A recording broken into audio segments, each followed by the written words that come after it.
আসসালামু আলাইকুম। এখন দেখবেন সংবাদ শিরোনাম।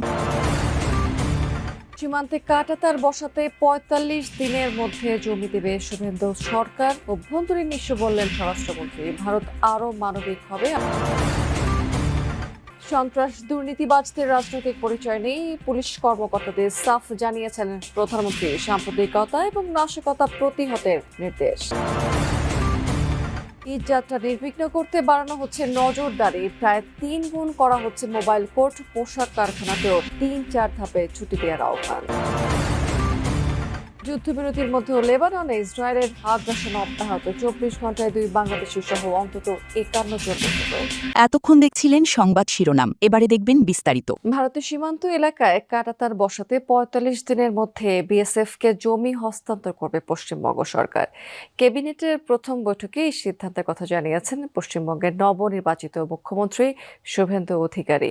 এ বিষয়ে বাংলাদেশের স্বরাষ্ট্রমন্ত্রী সালাউদ্দিন আহমদ বলেছেন, নিজেদের সীমান্তে কাঁটাতার দেয়া পশ্চিমবঙ্গ সরকারের অভ্যন্তরীণ বিষয়। আর প্রধানমন্ত্রীর পররাষ্ট্র বিষয়ক উপদেষ্টা হুমায়ুন কবির মনে করেন, সীমান্ত ইস্যুতে ভারত মানবিক হবে। মুখ্যমন্ত্রী হিসেবে শপথ নেওয়ার পর সোমবার সচিবালয়ের নবান্নে শুভেন্দু অধিকারীর সরকারের মন্ত্রিসভার প্রথম বৈঠক। সেখানে বাংলাদেশ ভারত সীমান্ত নিয়ে নতুন সিদ্ধান্ত নেওয়া হয়। বাংলাদেশ সীমান্ত নিরাপত্তা জোরদারে কাঁটাতার বসানোর কাজে গতি আনতে চলেছে পশ্চিমবঙ্গের বিজেপি সরকার। ৪৫ দিনের মধ্যে কাঁটাতার বসাতে বিএসএফকে জমি বরাদ্দের কথা জানালেন শুভেন্দু অধিকারী। आने वाला 45 डेज के अंदर पूरा के पूरा जमीन एमएचए को ट्रांसफर करेगा, बीएसएफ फेंसिंग पूरा कर देगा और इलीगल इन्फिल्ट्रेटर्स का जो हमारी प्रॉब्लम चल रहा है ये भी कुछ दिन के अंदर रिजॉल्व हो जाएगा। সচিবালয়ে স্বরাষ্ট্রমন্ত্রী সালাউদ্দিন আহমদ বলেছেন, সীমান্তে কাঁটাতার দেয়া পশ্চিমবঙ্গ সরকারের নিজস্ব বিষয়, তবে দায়িত্বে সজাগ আছে বিজিবি। সোভারেন ইকুয়ালিটি হিসাবে আমরা কেন্দ্রীয় সরকারের সাথে সম্পর্ক রাখি। কোনো অঙ্গরাজ্যে সরকার পরিবর্তন হলো কিনা সেটা দিয়ে আমাদের পররাষ্ট্র সম্পর্ক নির্ভর করে না।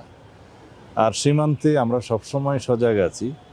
সীমান্তে অনুপ্রবেশ বা অন্যান্য যে কোনো রকমের আইন শৃঙ্খলা পরিস্থিতি যাতে মোকাবিলা করা যায় সে বিষয়ে আমরা আমাদের অবস্থান সবসময় পরিষ্কার এবং আমরা সতর্ক আছি। মন্ত্রণালয়ে প্রধানমন্ত্রীর পররাষ্ট্র বিষয়ক উপদেষ্টা হুমায়ুন কবির জানান, বাংলাদেশের মানুষ কাঁটাতারকে ভয় পায় না। একটু সময় দেই যে রেট্রিক আর governance is it the same thing that the BJP West Bengal government intend to pursue. আর আমাদের সরকার তো আমাদের সম্পর্কটা তো প্রাইমারিলি কেন্দ্রীয় সরকারের সাথেই থাকবে। তো এখানে মানে we won't get into their internal politics.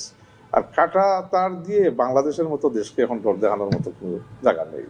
সচিবালয়ে বিএসআরএফ সংলাপে ধর্মমন্ত্রী বলেন, দেশে সংখ্যালঘুদের উপর নির্যাতন বা জুলুম বরদাস্ত করা হবে না।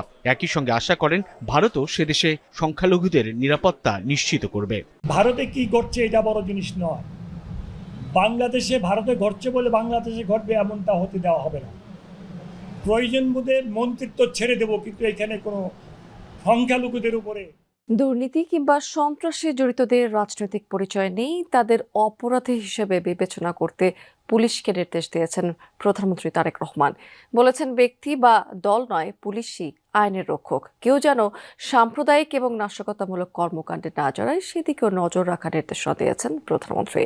পুলিশ সপ্তাহ উপলক্ষে কর্মকর্তাদের এই নির্দেশনা দিয়েছেন সরকার প্রধান। রীতি অনুযায়ী পুলিশ সপ্তাহের দ্বিতীয় দিনে নিজ কার্যালয়ে পুলিশ কর্মকর্তাদের উদ্দেশ্যে দিক নির্দেশনামূলক বক্তব্য দেন প্রধানমন্ত্রী, যেখানে পুলিশের ঊর্ধ্বতন কর্মকর্তারা বাহিনীকে আধুনিক, গতিশীল ও জনবান্ধব করে গড়ে তুলতে আবাসন, পরিবহন, প্রযুক্তিগত নানান চাহিদা ও দাবি দাওয়া তুলে ধরেন। সাইবার অপরাধ মোকাবেলায় বাংলাদেশ পুলিশে আধুনিক প্রযুক্তি সংযোজন ও উন্নত প্রশিক্ষণ প্রদানের মাধ্যমে দক্ষ জনবল বৃদ্ধি করতে হবে। বাংলাদেশ পুলিশের অবকাঠামোগত উন্নয়ন, যানবাহন ও অপারেশনাল সরঞ্জাম খাতে বরাদ্দ বৃদ্ধি করা প্রয়োজন। স্বরাষ্ট্রমন্ত্রী Salahuddin Ahmed body on camera বৃদ্ধি, পুলিশের সমন্বিত সাইবার সিকিউরিটি ক্রাইম ইউনিট প্রতিষ্ঠা, জঙ্গল সলিমপুরে 2টি প্রশিক্ষণ একাডেমি গড়ে তোলার পরিকল্পনার কথা জানান। অপরাধ কার্যক্রম বন্ধ করতে গেলে বা কমাতে গেলে বা প্রসিকিউশন টিমকে সহযোগিতা করতে গেলে তদন্ত কার্যক্রম যাতে সুষ্ঠুরূপে পরিচালিত হয়, সেজন্য আপনারা কৌশলে যা যা করতে হয় সেরকম মানবাধিকারকে সমুন্নত রেখে সকল কার্যক্রম চালান। বক্তব্যে প্রধানমন্ত্রী তারেক রহমান সমৃদ্ধ, স্বনির্ভর ও নিরাপদ বাংলাদেশ গড়ে তুলতে আইন শৃঙ্খলা নিয়ন্ত্রণে রাখার আহ্বান জানান। বলেন, এজন্য দক্ষ পুলিশ প্রশাসনের বিকল্প নেই। শুধু জনবান্ধব নয়, আমরা চাই মানুষের একটা আস্থা তৈরি হবে, আপনার একটা আস্থার জায়গা হবেন মানুষের। আপনাদের যে রেসপন্সটা থাকে সেটার উপরেই কিন্তু অ্যাকচুয়ালি মানুষ প্রথমেই ধরে নেয় যে আচ্ছা সরকারটা কেমন।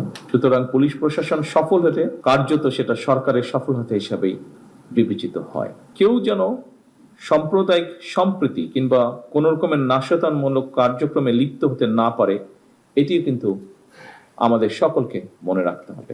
প্রধানমন্ত্রী জানান, দুর্নীতি, সন্ত্রাস এবং দুঃশাসনের সঙ্গে আপোষ করবে না তাঁর সরকার। পলিটিক্যাল পরিচয় বা পলিটিক্যাল আইডেন্টিটি, ইনফ্লুয়েন্সিয়াল আইডেন্টিটি, এরকম বিষয় আপনাদেরকে ফেস করতে হবে। আমি পরিষ্কারভাবে আপনাদের সামনে আজকের এই অনুষ্ঠানে বলতে চাই যে দুর্নীতি, সন্ত্রাস নিয়ে ব্যক্তির রাজনৈতিক পরিচয় নয়। যে বা যারা অপরাধে লিপ্ত হবে তাকে আপনারা অপরাধী হিসেবেই বিবেচনা করবেন। পর্যায়ক্রমে বাহিনীর বিভিন্ন দাবি পূরণের আশ্বাসের পাশাপাশি পুলিশকে অর্থ সাশ্রয়ের আহ্বানও জানান প্রধানমন্ত্রী। এলজিআরডি একটা মিনিস্ট্রি থেকে 3500 কোটি টাকা নাই হয়ে গিয়েছে, শুধু কাগজ দেখিয়ে টাকা নিয়ে চলে গেছে। আমরা কাজগুলো করতে চাইছি, কিন্তু এই যে ঈদ যাত্রা নির্বিঘ্ন করতে পোশাক শ্রমিকদের ৩-৪ ধাপে ছুটি দেওয়ার জন্য গার্মেন্টস মালিকদের সংগঠন বিজিএমইএর প্রতি আহ্বান জানিয়েছেন সড়ক পরিবহন মন্ত্রী। গত ঈদে গার্মেন্টস মালিকরা এই আহ্বানের সাড়া না দেওয়াতে যানজট হয়েছে বলে অভিযোগ করেছেন মন্ত্রী। বলেছেন, এবার ঈদ যাত্রা নির্বিঘ্ন করতে মোবাইল কোর্টের সংখ্যা 3 গুণ করা সহ সার্বিক ব্যবস্থা নেওয়া হয়েছে। ঈদ যাত্রায় যানজট অনেকটা নিয়তি। স্বজনদের সাথে ঈদের আনন্দ ভাগাভাগি করতে যাওয়ার পথে দুর্ঘটনায় প্রাণ হারানোর ঘটনাও কম না। গত ঈদ উল ফিতরেও এর ব্যতিক্রম হয়নি। এমন বাস্তবতায় ঈদ যাত্রায় ভোগান্তি কমাতে বৈঠক সড়ক পরিবহন মন্ত্রণালয়ে। সেখানে সিদ্ধান্ত হয় বাইপাইল, আবদুল্লাপুর, ধোলাইপাড় সহ যানজট প্রবণ এলাকায় বিশেষ নজরদারির। গত ঈদের 24টি থেকে বাড়িয়ে এবার 69টি মোবাইল কোর্ট পরিচালনা করা হবে। এর পাশাপাশি পোশাক শ্রমিকদের ঈদের ছুটি 3-4 ধাপে দেওয়ার জন্য গার্মেন্ট মালিকদের অনুরোধ করার সিদ্ধান্ত হয়। মহাসড়কের পাশে কিংবা উপরে কোনো কোরবানির হাটও বসানো যাবে না। বিজিএমের সাথে আমাদের একটা কথা হয়েছিল যে তারা 3টি স্তরে গার্মেন্টসটাকে ছুটি দিবেন, কিন্তু গতবার সেটা সম্ভব হয়নি। শেষ দিনে এসেই চাপটা পড়েছিল, যার ফলে গার্মেন্টসের যেদিন ছুটি হয় সেই দিন গাজীপুর এবং ওই সংলগ্ন এলাকায় 10 থেকে 15 লাখের মতো যাত্রী একদিনে বাড়ি যেতে চান। মন্ত্রী বলেন, এরই মধ্যে ভাড়া সমন্বয় করা হয়েছে, তাই ঈদে নির্ধারিত ভাড়ার বেশি নেয়ার কোনো সুযোগ নেই। চলছে এসি বাসের ভাড়া নির্ধারণের প্রক্রিয়া। কোনো সুযোগ নেই ভাড়া বাড়ানোর, কোনো সুযোগ নেই। তবে একটা জায়গা আমি গতবারও যেটা আপনি দেখেছেন যে যখন রাস্তার মাঝখান থেকে এরকম লাখ লাখ মানুষ এসে সে যে যান পাচ্ছে সেই যানে উঠে যাচ্ছে, সেটা